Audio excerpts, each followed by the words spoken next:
ఇక బంగ్లాదేశ్ కి సంబంధించిన ఇంటర్నేషనల్ బ్రేకింగ్ చూస్తున్నాము. బంగ్లాదేశ్ లో తాత్కాలిక ప్రభుత్వం ఏర్పడినా సరే ఆందోళనలు మాత్రం ఇంకా ఆగడం లేదు.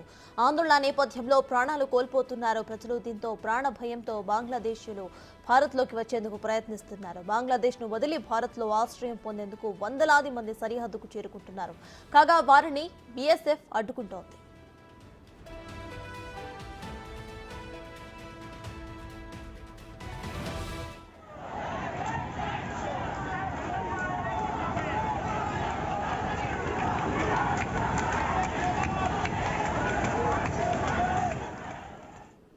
చాలా మంది బంగ్లాదేశీయులు తమ ఇళ్లను వదిలి ఆశ్రయం కోసం భారతదేశానికి వస్తున్నారు.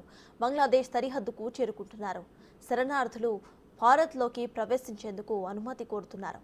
ఇటు సీతాల్కుచ్లోని పఠంతులిక బంగ్లాదేశీయులు చేరుకుంటున్నారు. అయితే భారత్కు అనుకూలంగా నినాదాలు చేశారని కూడా తెలుస్తోంది.